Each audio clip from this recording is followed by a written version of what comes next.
নাম কোৱা নাই যদিও এই বুঢ়াজনে শুনি লওক, এই বুঢ়া মই তোমাক বুঢ়া বুলি কৈছোঁ, সংগঠন এৰা। বুঢ়া বুলি নাম কোৱা নাই যদিও বুজি লওক কাক বুঢ়া বুলি কৈছোঁ। অসমীয়া ডেকাক ধ্বংস কৰি দিলি, অসম বিক্ৰী কৰি দিলি ওপৰৰ লগত মিলি। এটা কথাকে মই বাৰে বাৰে কৈ থাকিব লগা হৈছে, লাজ লাগিব লাগে বুঢ়া। গোটেই সংগঠনবিলাক শুনি লওক, প্ৰত্যেকবাৰে মই ব্যৱসায়ৰ টাইমত আপোনালোকে চান্দা তুলিব আহে, চান্দাত ইমান মতা কাগজ হৈ যায়। এইবাৰ আপোনালোকে কোনোবা হওক মোৰ তাতে পেনত পেচাব কৰাই দিম, মই পেনত পেচাব কৰাই দিম, মই কৈ দিছোঁ। যাতে কোনো নাহে মোৰ তাতে, জিতেন্দ্ৰ চালৈত তাতে শান্তিপুৰত কোনো যাতে নাহে, মই পেনত পেচাব কৰাই পঠাই দিম। ঘেণ্টা জয় অসম ক'ব পাৰা তোমালোকে, বিকাশ অসম জয় অসম কৰা তোমাৰ অধিকাৰেই নাই। তুমি মোক দেৱালীৰ টাইমত যিটো তুমি জুবিনৰ নামত মোক তুমি যিটো পইচা দাবী দিছিলা, আৰু তুমি মোক কি কৈছিলা, তুমি উচ্চ শিক্ষিত, তুমি তোমাৰ অমুক ডিগ্ৰী তমুক ডিগ্ৰী, মই পাহৰি গৈছোঁ। তোমাৰ সেই ডিগ্ৰী কাগজখন লৈ এটা চানা আলাত তাতে লৈ যাবা, লৈ যাই তুমি তাতে চানা খাবা। লুটিবৰ কাৰণে সংগঠন খুলি আছা। আজি তুমি কি আছিল বিললাচি থানাত তুমি তোমাক বহিষ্কাৰ কৰিছে, কিন্তু তুমি এজন গুণ্ডা হয়, তুমি গুণ্ডা হয়। আৰু তুমি কোৱাচোন তোমাৰ কি ইনকাম আছে ইনোভাত যে ঘূৰা, তুমি কি ব্যৱসায় কৰা? তুমি যে ইনোভাত ঘূৰা কি ব্যৱসায় কৰা তুমি মোক কোৱাচোন? ক'ৰ পৰা পালা তুমি টকা? কি ব্যৱসায় কৰা? আছে তোমাৰ ইনকাম টেক্সৰ ফাইল?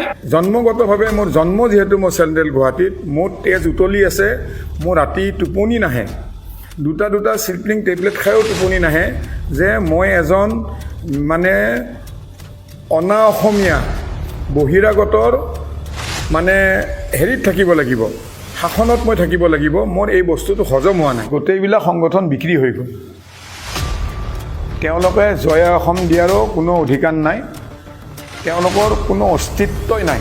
যে মই প্ৰষ্টিটিউটৰ লগত তুলনা কৰিছোঁ, অসমীয়া মানে লজ্জাজনক কথা এইটো এটা তেওঁলোকৰ কাৰণে, যে প্ৰষ্টিটিউটৰ লগত তুলনা কৰিছোঁ। প্ৰষ্টিটিউট এটাই যেনেকৈ নিজৰ অভাৱৰ কাৰণে দেহটো বিক্ৰী কৰে, তেওঁলোকে নিজৰ অভাৱ পূৰণ কৰিবৰ কাৰণে অসমখন বিক্ৰী কৰি দিলে। তেওঁলোকে যি কৰা এই ঘেণ্টা কৈছোঁ মই, মোৰ ওচৰত তোমালোকে নাহিবা, 1 টকাও মই অনুদান নিদিওঁ, কাৰণ তোমালোকৰ অসমৰ প্ৰতি কোনো অনুদান নাই। ভাবি মানে কি তেওঁলোকে মোৰ ফটকা ব্ৰহ্মপুত্ৰত দলিয়াই দিম বুলি তেওঁলোকে একচুৱেলি ব্লেকমেইলিং কৰিছিল, আহি মোৰ তাতে পইচা ল'লে হয়। কাৰণ জুবিন গাৰ্গক লৈ তেওঁলোকৰ কোনো একো মতলব নাছিল নেকি? নাই, জুবিন গাৰ্গক লৈ মতলবটো তেওঁলোকৰ হ'বই নোৱাৰে। সেইবিলাক জুবিন অনুৰাগী হ'বই নোৱাৰে। জুবিন অনুৰাগী এইবিলাক সংগঠন হ'বই নালাগে, হ'ব নোৱাৰেই, তাৰমানে নালাগে নহয়, হ'ব নোৱাৰেই। জুবিনৰ এইটো আদৰ্শই নহয়, জুবিনৰ আদৰ্শ নহয় দেই, এইটো কেতিয়াও নহয়। আৰু তেওঁ নিজৰ সুবিধাৰ কাৰণে বিজেপিত গৈছে। আজি তেওঁ বিজেপিত যাব আৰু কালি ক'ৰবাত যাব, নিজৰ সুবিধা অনুযায়ী ইহঁতে দৌৰি থাকে, খালি নিজৰ পকেট গৰম কৰিবৰ কাৰণে, বাকী একো নাই। চেণ্ট্ৰেল গুৱাহাটীবাসীক মই অকল খিলঞ্জীয়া বুলি নহয়, গোটেই মাৰোৱাৰী সমাজ, বঙালী সমাজ, নেপালী আৰু বিভিন্ন যিমান জনগোষ্ঠী আছে সকলোকে বিনম্ৰতাৰে অনুৰোধ কৰিছিলোঁ, পুংকি চৌধুৰীক যাতে অসম জাতীয় পৰিষদৰ জাহাজৰ ছবিত ভোট দি জয়যুক্ত কৰক। নমস্কাৰ অসমবাসী ৰাইজ। আজি কিছুদিনৰ পৰা আগতে মই এনেকৈ ফেচবুক বা নিউজত ঠিক এনেকুৱা অহা নাছিলোঁ, কিন্তু বৰ্তমান পৰিস্থিতিৰ কাৰণে আহিব লগা হ'ল। মানে নিজৰ মনটোক মই ধৰি ৰাখিব পৰা নাই, মানে ডেইলি মোক টানি আনি আছে যে মই মানে ফেচবুক মানে পষ্ট দিওঁ। আৰু মই ফেচবুক পষ্টবিলাক মই আগতেও কৈছোঁ, মোক কোনো মানে ফলোৱাৰৰ কাৰণে বা মোৰ ভাইৰেল হ'বৰ ইচ্ছা নাই, বা মোক কোনো TRP নালাগে, বা মোক ফেচবুকৰ পৰা কোনো ইনকাম নালাগে।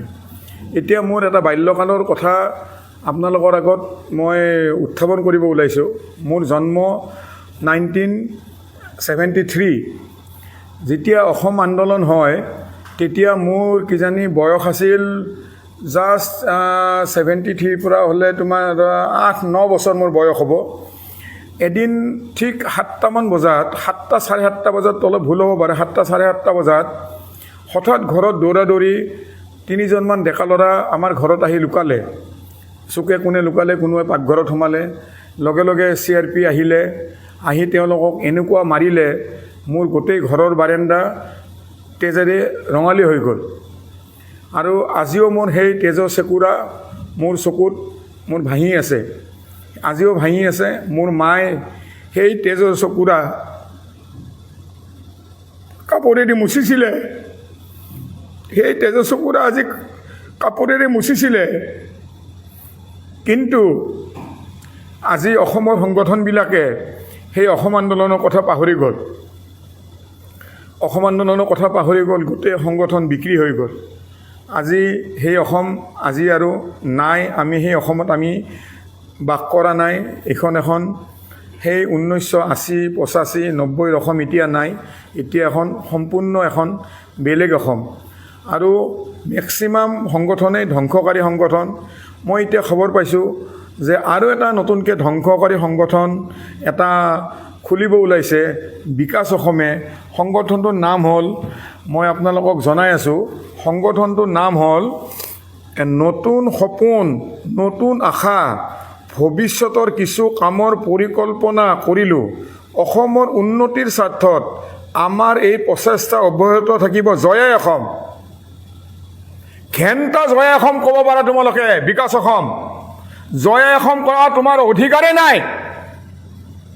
তুমি মোক দেৱালীৰ টাইমত যিটো তুমি জুবিনৰ নামত মোক তুমি যিটো পইচা দাবী দিছিলা, আৰু তুমি মোক কি কৈছিলা, তুমি উচ্চ শিক্ষিত, তুমি তোমাৰ অমুক ডিগ্ৰী তমুক ডিগ্ৰী, মই পাহৰি গৈছোঁ। তোমাৰ সেই ডিগ্ৰী কাগজখন লৈ এটা চানা আলাত তাতে লৈ যাবা, লৈ যাই তুমি তাতে চানা খাবা। তোমাৰ ডিগ্ৰীৰ কোনো ভেলু নাই। সেনেকুৱা ডিগ্ৰীৰ কোনো ভেলু নাই, কোনো মূল্য নাই। তুমি অসমৰ পৰা বাহিৰ হৈ যোৱা। বাকীবিলাককো কৈছোঁ, বাহিৰ হৈ যোৱা। এইবিলাক সংগঠন আৰু নুখুলিবা, আৰু ধ্বংসকাৰী সংগঠন নুখুলিবা। লুটিবৰ কাৰণে সংগঠন খুলি আছা। আজি তুমি কি আছিল, বিললাচি থানাত তোমাক বহিষ্কাৰ কৰিছে। তোমাক যেতিয়া মই FIR দিছিলোঁ, বিললাচি থানাৰ গোটেইবিলাকৰ ওপৰত দিয়া নাছিলোঁ, কাৰণ বিললাচি থানাত বহুত ভাল মানুহ আছে। মই তেওঁলোকৰ প্ৰতি ভক্তি আছে আৰু আগলৈও থাকিব। মই বিললাচি থানাৰ গোটেইবিলাকৰ ওপৰত FIR দিয়া নাছিলোঁ, অকল তোমাৰ ওপৰত দিছিলোঁ আৰু কেইজনমানৰ ওপৰত দিছিলোঁ। কিন্তু তুমি এজন গুণ্ডা হয়, তুমি গুণ্ডা হয়। আৰু তুমি কোৱাচোন, তোমাৰ কি ইনকাম আছে ইনোভাত যে ঘূৰা? তুমি কি ব্যৱসায় কৰা? তুমি যে ইনোভাত ঘূৰা, কি ব্যৱসায় কৰা তুমি মোক কোৱাচোন? ক'ৰ পৰা পালা তুমি টকা? কি ব্যৱসায় কৰা? আছে তোমাৰ ইনকাম টেক্সৰ ফাইল? মোক জনোৱাচোন, অসমবাসী ৰাইজক জনোৱা। চালা, জাতিক লৈ বেপাৰ কৰিব আহিছা, সংগঠন খুলিব আহিছা, আৰু এটা নতুন সংগঠন, আৰু এটা ধ্বংসকাৰী সংগঠন। নুখুলিবা এইবিলাক সংগঠন। মই অনুৰোধ কৰিছোঁ, এইবিলাক সংগঠনক যাতে বিকাশ অসমৰ যিটো নতুন সংগঠন, মই আকৌ নামটো কৈছোঁ, সংগঠনটোৰ নাম হৈছে নতুন লক্ষ্য, ভৱিষ্যতৰ কিছু পৰিকল্পনা কৰিলোঁ। অসমৰ স্বাৰ্থত আমাৰ এই প্ৰচেষ্টা অভিযোগ জয় অসম। ইয়াতে নাই, ইয়াতে সংগঠনটোৰ নাম নাই। কি সংগঠন দিব মই নাজানো, কিন্তু কোনো যাতে যোগ নিদিয়ে। আপোনালোকে এইটো চাই লওক, এইটো তেওঁলোকৰ পোষ্ট। আপোনালোকে এই পোষ্টটো চাই লওক, এই পোষ্টটো চাই লওক। তেওঁলোকে এইটো নতুন খুলিব, নতুনকৈ তেওঁলোকে এইটো খুলিব, যাতে কোনো যাতে এই সংগঠনটোত যাতে কোনো যাতে যোগ নিদিয়ে। মোৰ একদম কাটৰ আহ্বান, ডেকা চাম, উঠি অহা ডেকা চাম, বৰবাদ হৈ যাবা তোমালোকে। অকল কৰ্ম কৰা, এইবিলাকত নাহিবা। চান্দা তুলি খাই তোমালোক অকৰ্মান্য হৈ যাবা। এতিয়া আপোনালোকে কিবা যদি সোধে মোক সুধিব পাৰে। চেণ্ট্ৰেল গুৱাহাটীত লৈ মই আহিছোঁ, যিহেতু আপুনি আজি দুদিনমানৰ পৰা চেণ্ট্ৰেল গুৱাহাটীৰ যিহেতু বাসিন্দা আপুনি, গতিকে আপুনি এটা খিলঞ্জীয়া হিচাপে আপুনি অসমীয়া জাতিটোক কিমান ভাল পায়, অসমীয়া মানুহখিনি কিমান ভাল পায়, আৰু এজন অসমীয়া হিচাপে আপুনি মাত মাতি আছে। এইবাৰ আমি দেখিবলৈ পাইছোঁ বিজয় গুপ্তাৰ যিহেতু এইবাৰৰ বিজেপিয়ে দিছে প্ৰাৰ্থী, আৰু অসম জাতীয় পৰিষদৰ প্ৰাৰ্থী হ'ল কুংকি চৌধুৰী। আপুনি এটা কথাই কৈ আছে যে বিজেপিয়ে কিয় এগৰাকী অসমীয়া ব্যক্তিক ইয়াত প্ৰাৰ্থী নিদিলে। তো কিন্তু আমি যদি চেণ্ট্ৰেল গুৱাহাটীটো চাওঁ, এতিয়া চেণ্ট্ৰেল গুৱাহাটীৰ যিটো ভোটৰ সেই যিটো ষ্ট্ৰাকচাৰ, তাতে কিন্তু বঙালী ভোট আৰু আপোনাৰ হিন্দী ভাষী ভোট যথেষ্ট আছে, আৰু সেইলৈয়ে হয়তো বিজেপি এই টাৰ্গেট কৰিছে নেকি। কিন্তু চেণ্ট্ৰেল গুৱাহাটী সমষ্টিত যদি এনেকুৱা হয়, বিজেপিয়ে কি জাতি মাতি ভেটিৰ কথা কয়, আপুনি কি ভাবে? চাওক, মই বিজেপি জাতি মাতি ভেটিৰ কথা মই নকওঁ। মই ইমান দূৰলৈ মই নাযাওঁ। মই ইমান ডাঙৰ মানুহো নহয়। জাতি মাটিৰ ভেটিৰ কথা কৈ তেওঁলোকে কি কৰিছে মই ধৰক ইমান মই নকওঁ। জাতি মাতি ভেটি ৰক্ষা কৰিব লাগিব সংগঠনবিলাকে। জাতি মাতি ভেটি এখন চৰকাৰে দায়িত্ব কিমান বা তেওঁলোকে কিমান পালন কৰিছে সেইটো মই নকওঁ। মোৰ বহুত শত্ৰু হৈ যাব পাৰে, বেয়া পাব পাৰে, সেইটো মই নকওঁ। কিন্তু আজি জাতি মাতি ভেটি ৰক্ষা কৰিব লাগিছিল, অকল সংগঠনবিলাকৰ দায়িত্ব আছিলে জাতি মাতি ভেটিটো ৰক্ষা কৰাটো। আৰু মই যিহেতু চেণ্ট্ৰেল গুৱাহাটীৰ মানে জন্মগতভাৱে মোৰ জন্ম যিহেতু মই চেণ্ট্ৰেল গুৱাহাটীত, মোৰ তেজ উতলি আছে, মোৰ ৰাতি টোপনি নাহে, দুটা স্লিপিং টেবলেট খায়ো টোপনি নাহে যে মই এজন মানে অনা অসমীয়া বহিৰাগতৰ মানে হেৰিত থাকিব লাগিব, শাসনত মই থাকিব লাগিব। মোৰ এই বস্তুটো হজম হোৱা নাই। আৰু আপুনি যে এইমাত্ৰ যে ক'লে যে মাৰোৱাৰী ভোটাৰ আছে, বেংগলী ভোটাৰ আছে, অনা অসমীয়া ভোটাৰক লক্ষ্য কৰি ইয়াতে মানে অনা অসমীয়া প্ৰক্ষেপ কৰিছে নেকি? মোৰ মতে এইটো ভুল ধাৰণা। কাৰণ মই আজি 2 দিনমানৰ পৰা কৈ আছোঁ যে বহুত মাৰোৱাৰী মানুহ, বেংগলী মানুহ মোৰ লগত যোগাযোগ কৰিছে, তেওঁলোকে বেয়া পাইছে, ভিতৰে তেওঁলোকৰ ক্ষোভ আছে যে ইয়াতে কিয় বিহাৰী দিলে, তেওঁলোকৰো এইটো মানে ক্ষোভ আছে। আৰু মই আপোনাক এটা কথা কওঁ, বিজয় গুপ্তাৰ এটা কথা কওঁ। বিজয় গুপ্তাৰ বহুত কলা অধ্যায় আছে। মাজতে প্ৰতিদিন টাইমত ওলাইছিলে তেওঁৰ কথা, বেয়াকৈ ওলাইছিলে, মই অলপ পাহৰিছোঁ। তেওঁৰ কথা কেলেংকাৰী আছে। তেওঁৰ ল'ৰা সঞ্জয় গুপ্তা তেওঁৰ ল'ৰাৰ নাম, ভুল হ'ব পাৰে, নামটো ভুল হ'ব পাৰে, সঞ্জয় গুপ্তা, তেওঁৰো দ্বিতীয় কেলেংকাৰী আছে। বম্বেৰ পৰা এইটো হেৰি হৈছে, মেঘালয়ত মানে এৰেষ্ট কৰিছিলে, কৰি গোটেই লোন মানে ডুপ্লিকেট বেংক চাৰ্টিফিকেট দি, সেইটো মাষ্টাৰ মাইণ্ড হয় বিজয় গুপ্তাৰ মানে ল'ৰা। আৰু মই ভাবোঁ বিজয় গুপ্তাই যিটো প্ৰাৰ্থিত্ব বিচাৰিছে নিজৰ ল'ৰাক ৰক্ষণাবেক্ষণ দিবৰ কাৰণে, অকল সেইটোৱে। আৰু যদি বিজয় গুপ্তা নিৰ্দোষী, সেই নিউজখিনি বজাওঁতে তেওঁ কিয় স্পষ্টীকৰণ বিচৰা নাই? তেওঁ যদি নিৰ্দোষীয়ে হয় কিয় স্পষ্টীকৰণ বিচৰা নাই? কিয় ৰাজহুৱাভাৱে প্ৰেছ মিট দিয়া নাই? তেওঁ যদি নিৰ্দোষী হয়, তাৰমানে তেওঁ দোষী, তেওঁ নিজকে দোষী মানি লৈছে। আজি যদি মই এটা কিবা কথা বিজয় গুপ্তাৰ মিছাকৈ কওঁ, মোৰ ওপৰত কেছ দি দিব নে নিদিয়ে? মোৰ ওপৰত কেছ দি দিব বিজয় গুপ্তাই। ঠিক তেনেকৈ সেই চেনেলকেইটাৰ ওপৰত কিয় নিদিলে? প্ৰাগ নিউজতো ওলাইছিলে, প্ৰতিদিন টাইমতো ওলাইছে, মই ফেচবুকত পাইছোঁ, মই পঢ়িছোঁ। আৰু মই যিখিনি পঢ়িছোঁ সেইখিনি পাইছোঁ। যিহেতু সেই দুটা এটা অসমৰ মানে নাম থকা চেনেল, তেওঁ কিয় সেই মুহূৰ্তত তেওঁ কিয় মানে তেওঁ হেৰি নকৰিলে, প্ৰতিবাদ কিয় নকৰিলে যে এইখিনি মিছা? অসমৰ ৰাইজক কিয় নজনালে? এইখিনি আৰু কিবা সুধিব নেকি কওক? আপুনি যেনেকৈ মাত মাতিছে, আজি মাত মাতিব লাগিছিল। অসমৰ ইমানবোৰ সংগঠন আছে, মাজে সময়ে আমি দেখিবলৈ পাওঁ বিভিন্ন অফিচত গৈ আমাৰ সংগঠনসমূহে অসমীয়াগিৰিটো দেখুৱায়, বহু ক্ষেত্ৰত আমি দেখিবলৈ পাইছোঁ। তেনে সময়ত এতিয়া দীপাৱলীৰ সময়তে হওক বা আপোনাৰ ওপৰত যিটো এটা বেলেগ ধৰণৰ এটা হৈছিল, সকলো সংগঠন লাগি গৈছিল। কিন্তু এতিয়া যিটো সময়ত অতিকৈ প্ৰয়োজন অসমীয়াৰ বাবে এই চেণ্ট্ৰেল গুৱাহাটীত, সেই আমাৰ বহুতকেইটা সংগঠন আছে, কোনো এটা সংগঠনে কিন্তু বিজয় গুপ্তাৰ এই যিটো প্ৰাৰ্থিত্ব, এই প্ৰাৰ্থিত্বৰ বিৰুদ্ধে একো এটা মাত মতা নাই। আচৰিত কথা, টাই আহোমৰ ফালৰ পৰাও একো কোৱা নাই, আৰু টাই আহোমে অলৰেডি বিজয় গুপ্তাক এটা বঁটা দি থৈ দিছে। আচ্ছা, এই কথাখিনি মই বাৰে বাৰে কৈ আছোঁ যে গোটেইবিলাক সংগঠন বিক্ৰী হৈ গ'ল।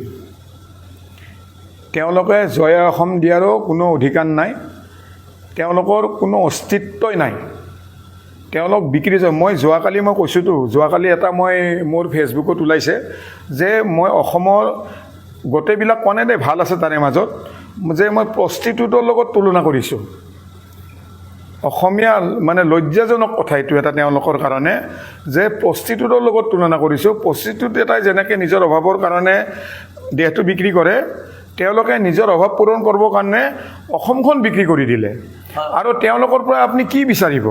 আৰু মই আপোনালোকৰ চেনেল দি এটা কথা কৈছোঁ দেই, একদম গোটেই সংগঠনবিলাক শুনি লওক। প্ৰত্যেকবাৰে মোৰ ব্যৱসায়ত টাইমত আপোনালোকে চান্দা তুলিব আহে, চান্দাৰ ইমান মোটা কাগজ হৈ যায়। এইবাৰ আপোনালোকে কোনোবা হওক, মোৰ তাতে পেনত পেচাব কৰাই দিম, মই পেনত পেচাব কৰাই দিম, মই কৈ দিছোঁ। যাতে কোনো নাহে মোৰ তাতে, জিতেন্দ্ৰ চালৈত তাতে শান্তিপুৰত কোনো যাতে নাহে, মই পেনত পেচাব কৰাই পঠাই দিম। এইখিনি মোৰ সাহস আছে। তোমালোকে যি কৰা কৰা, এই ঘেণ্টা কৈছোঁ মই, মোৰ ওচৰত তোমালোকে নাহিবা, 1 টকাও মই অনুদান নিদিওঁ। কাৰণ তোমালোকৰ অসমৰ প্ৰতি কোনো অনুদান নাই, আৰু মোৰ পইচা লৈ তোমালোকে কোনো সৎ ব্যৱহাৰ নকৰা, কোনো সৎ জেগাত নাযায়। মই তোমালোকক 50 টকাও তোমালোকক মই ডনেশ্যন নিদিওঁ। যদি একদম নাহিবা, মই কৈ দিছোঁ, মই ৱাৰ্ণিং দিছোঁ, কোনো সংগঠন মোৰ তাতে নাহিবা। ভোজপুৰী সংগঠনে স্পষ্টকৈ কৈ দিছে যে বিজয় গুপ্তাক যাতে সকলো হিন্দীভাষীয়ে ভোট দিয়ে। তেনেকৈ আমাৰ অসমৰ কিন্তু এটাও, মই বিশেষকৈ সদৌ অসম ছাত্ৰ সন্থাৰ কথা কৈছোঁ, অসম জাতীয়তাবাদী যুৱ ছাত্ৰ পৰিষদৰ কথা কৈছোঁ, এওঁলোকে কি কাৰণত ইমান মৌন হৈ আছে বুলি আপুনি ভাবে? আকৌ এবাৰ ক'ব নেকি? মই সদৌ অসম ছাত্ৰ সন্থাৰ কথা কৈছোঁ, মই অসম জাতীয়তাবাদী যুৱ ছাত্ৰ পৰিষদৰ কথা কৈছোঁ। বীৰ লাচিত সেনাৰ শৃংখল চলিয়া যি অনবৰতে দিনে ৰাতি খিলঞ্জীয়া অসমীয়াৰ হৈ মাত মাতি থকা বুলি কয়, কিন্তু আজি ভোজপুৰী সন্থাৰ পৰা ছাত্ৰ সংগঠনে স্পষ্টকৈ কৈছে যে হিন্দীভাষীয়ে যাতে সম্পূৰ্ণ ভোট বিজয় গুপ্তাক দিয়ে। কিন্তু আমাৰ অসমৰ কোনো এটা দল সংগঠনে এতিয়ালৈকে আমাৰ অসমীয়া প্ৰাৰ্থীগৰাকীক লৈ একো, সেইটোৱেতো লজ্জাজনক কথা। আজি অসমত থাকি তেওঁলোকৰ একতাটো চাওক, আমাৰ অসমীয়া সংগঠনৰ একতাটো চাওক। সেইখিনিয়েতো মই ইমান দিনৰ পৰা ৰিপিট কৰি আছোঁ, যে অসমত আহি বাহিৰাগত মানুহৰ একত্ৰিত হৈ গ'ল, আৰু আমাৰ অসমখনৰ মানুহখিনি ভাগ ভাগ হৈ গ'ল। সংগঠনবিলাকেই দোষী। আজি আপুনি যিটো ভোজপুৰী সংগঠনৰ কথা ক'লে, মই তেওঁলোকক যিটো জাতিটোৰ কাৰণে মাত মাতিছে, মই সন্মান দিছোঁ তেওঁলোকক। ঠিক কথা কৈছে তেওঁলোকে ঠিক কথা কৈছে, মই তেওঁলোকক ছাপোৰ্ট কৰিছোঁ। মই সেই বুলি বিজয় গুপ্তাক মই ভোট দিয়াৰ কথা কোৱা নাই। তেওঁলোকৰ যিটো জাতিটোৰ প্ৰতি যিটো দায়বদ্ধতা আছে, মই তেওঁলোকক সন্মান জনাইছোঁ। কিন্তু আমাৰ অসমীয়া বা খিলঞ্জীয়াৰ যিখিনি আমাৰ সংগঠন আছে, সেই দায়বদ্ধতাটো আমাৰ অসমৰ সংগঠনবিলাকৰ প্ৰায় ভাগৰে নাই বুলিয়ে ক'ব পাৰি। আৰু বাৰে বাৰে মই এটা কথা কৈ আছোঁ যে বহুত কেইজন আছে বুঢ়া হৈ গ'ল, বুঢ়া হৈও তেওঁলোকে সংগঠনৰ পৰা ওলাই নাম কোৱা নাই যদিও এই বুঢ়াজনে শুনি লওক, এই বুঢ়া, মই তোমাক বুঢ়া বুলি কৈছোঁ, সংগঠন এৰা। বুঢ়া বুলি নাম কোৱা নাই যদিও বুজি লওক কাক বুঢ়া বুলি কৈছোঁ। অসমীয়া ডেকাক ধ্বংস কৰি দিলি, অসম বিক্ৰী কৰি দিলি ওপৰৰ লগত মিলি। এটা কথাকে মই বাৰে বাৰে কৈ থাকিব লগা হৈছে, লাজ লাগিব লাগে বুঢ়া। বুজি পাইছানে মই কাক বুঢ়া বুলি কৈছোঁ? হয়, মই একেবাৰে শেষ এটা প্ৰশ্নলৈ আহিছোঁ। দীপাৱলীৰ সময়ত আপোনাৰ ওপৰত বহু সংগঠনে বিভিন্ন ধৰণে আপোনাৰ লগত লাগিছিল। আপুনি অসমীয়া নহয় বুলি চাৰিওফালে প্ৰচাৰ কৰিছিল, এজন অসমীয়া হৈও অমুক এনেকুৱা বিভিন্ন ধৰণৰ কথা। এই তেনেকুৱা এটা সংগঠন আছিল একত্ৰিত যুৱ পৰিষদ, বিদ্যুৎ কলিতাই কিন্তু আজি কিছুদিন আগত প্ৰদ্যুৎ বড়োৰ লগত একেলগে বিজেপিত যোগ দিছে। চাওক, সেইবিলাক হৈছে, মই আগতে কৈছোঁ, ঘিণ লগা সংগঠন। মই তেওঁলোকক ফটো পৰ্যন্ত দি দিছোঁ। অসমৰ ৰাজ্য দাবী কৰিছিল নেকি তেওঁলোকে?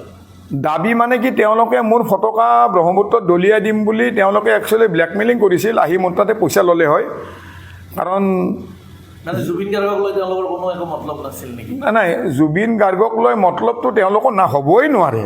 সেইবিলাক জুবিন অনুৰাগী হ'বই নোৱাৰে।